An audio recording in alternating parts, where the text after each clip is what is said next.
Navya tuition Revathi மீனால் பேசுகிறேன். எல்லாரும் எப்படி இருக்கீங்க? இன்னைக்கு நம்ம டிஸ்கஸ் பண்ண போகிற டாபிக் வந்து அகெயின் சிபிஎஸ்சியில் இப்போ புதுசாக கொடுத்துருக்க நியூ அப்டேஷன் பற்றி தான். பட் எக்ஸ்க்ளூசிவாக இன்னைக்கு நம்ம டிஸ்கஸ் பண்ணுறது சிபிஎஸ்சியில் கொண்டு வந்திருக்க லாங்குவேஜை பற்றி மட்டும்தான். இப்போது சிபிஎஸ்சியில் கிளாஸ் 6ல் இருந்து இமீடியட்டாக 2026 to 2027 அந்த குழந்தைங்க வந்து பார்த்தீங்கன்னா ஸ்கூலில் வந்து 3 லாங்குவேஜஸ் வந்து படிக்க போகிறாங்க.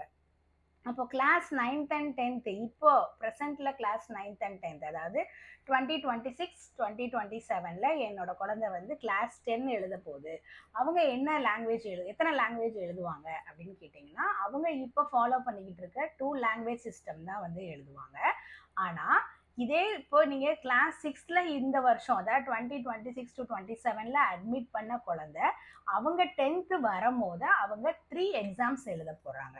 அப்போது 3 எக்ஸாம்ஸும் லாங்குவேஜுக்கு மட்டுமே எக்ஸ்க்ளூசிவாக 3 லாங்குவேஜஸ் பேப்பர்ஸ் எழுத போகிறாங்கன்னா அந்த கிளாஸ் 10ல் அவங்களுக்கு மேக்ஸ் அட்வான்ஸ் இருக்கும், சயின்ஸ் அட்வான்ஸ் இருக்கும். இதை தாண்டி வந்து அவங்களுக்கு சோஷியல் சயின்ஸ் இருக்கும், ஆர்டிஃபிஷியல் இன்டெலிஜென்ஸ் இருக்கும். இந்த மாதிரி நம்பர் ஆஃப் பேப்பர்ஸ் வந்து பார்த்தீங்கன்னா 5 பேப்பர்ஸ்லேருந்து அட்லீஸ்ட் 7 பேப்பர்ஸ் மினிமம் வந்து அவங்க 7 பேப்பர்ஸ் எழுதுகிற மாதிரி வருது. ஸோ இப்போ உள்ள கிளாஸ் 6ல் இருக்கிற குழந்தை கிளாஸ் 10th வரும்போது அவங்க 7 பேப்பர்ஸ் எழுதுவாங்க. சரி, இப்போ கிளாஸ் 6லேயே அதனால தான் நாங்கள் வந்து இன்ட்ரடியூஸ் பண்ணிடுறோம் அப்படின்னு சொல்லிட்டு சிபிஎஸ்சி வந்து ப்ரப்போஸ் பண்ணுது. அதாவது என்ன மாதிரி லாங்குவேஜஸ் ப்ரப்போஸ் பண்ணியிருக்காங்க அப்படின்னு பார்த்தீங்கன்னா R1 R2 R3 அப்படின்னு சொல்லிட்டு லாங்குவேஜ் வந்து 3 ஸ்டேஜஸாக பிரிக்கிறாங்க. இதில் வந்து பார்த்தீங்கன்னா R1 வந்து பார்த்தீங்கன்னா இது வந்து ரொம்பவுமே வரவேற்கத்தக்க ஒன்று தான். R1ல பார்த்தீங்கன்னா அந்த குழந்தை எந்த ஸ்டேட்டில் எந்த ஸ்கூலில் இல்லை என்ன மதர் டங்கில் அந்த குழந்தை ஃபாலோ பண்ணுதோ அதுதான் வந்து அவங்களுடைய R1. இப்போ ஃபார் எக்ஸாம்பிள் இப்போ நம்ம வந்து தமிழ்நாட்டில் இருக்கோம் அப்படின்னா தமிழ்நாட்டில் சிபிஎஸ்சி ஸ்கூல்ஸ் வந்து R1 வந்து தமிழ் தான் சூஸ் பண்ண போகிறாங்க.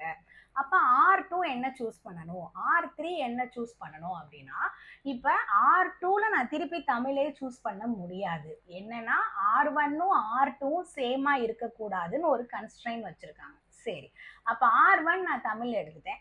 அப்போ R2 நான் என்ன எடுக்கணும் அப்படின்னு சொன்னீங்கன்னா நம்மளோட இந்தியன் லாங்குவேஜஸில் இருக்கிற 22 அவுட் ஆஃப் 22 லாங்குவேஜஸில் நீங்கள் எந்த லாங்குவேஜ்னாலும் நீங்கள் சூஸ் பண்ணிக்கலாம். ஒரு கன்ஸ்ட்ரெயின் மட்டும் என்ன அப்படின்னா அது கண்டிப்பாக இந்தியன் லாங்குவேஜாக இருக்கணும். அப்போ இமீடியட்டாக உங்கள் ஞாபகத்துக்கு வர்றது என்ன வரும்? இங்கிலீஷ் தானே வரும். இப்போ இங்கே தான் வந்து முக்கியமான கேள்வி வந்து இருக்குது. நான்லாம் வந்து சின்ன வயசில் இருக்கும் போது இங்கிலீஷ் வந்து நம்மளுடைய லாங்குவேஜ்ன்னு தான் நான் நினச்சி படிச்சுக்கிட்டு இருந்தேன். எனக்கு அது தெரியாது இங்கிலீஷ் வந்து ஃபாரின் லாங்குவேஜ் அப்படின்னே எனக்கு தெரியாது. நம்மளுடைய நேஷ்னல் லாங்குவேஜ் ஹிந்தின்னே எனக்கு தெரியாது.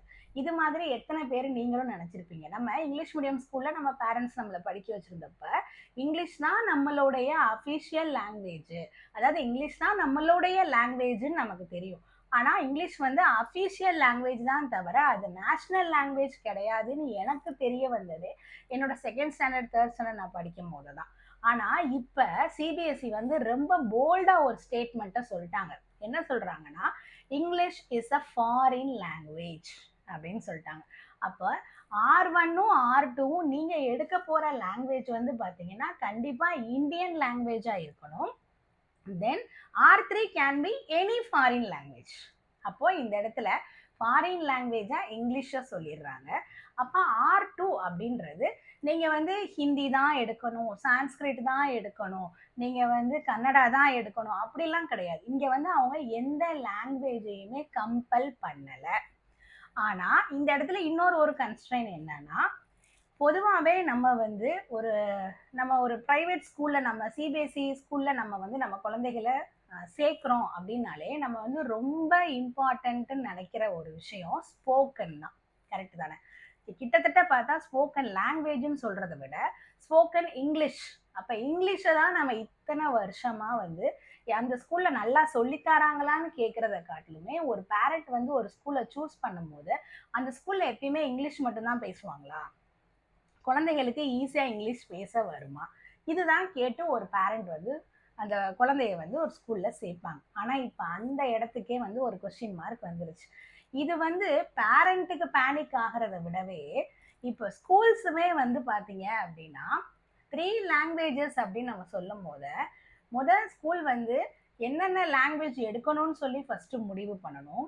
தென் அந்த லாங்குவேஜுக்கு அதாவது கரெக்டாக லாங்குவேஜ் அப்படின்னும் போது உங்களுக்கு அதுக்குரிய நல்ல ஒரு குவாலிஃபைடான ஸ்டாஃப் வந்து தேடணும், ஃபேக்கல்ட்டியை வந்து அவங்க தேடணும்.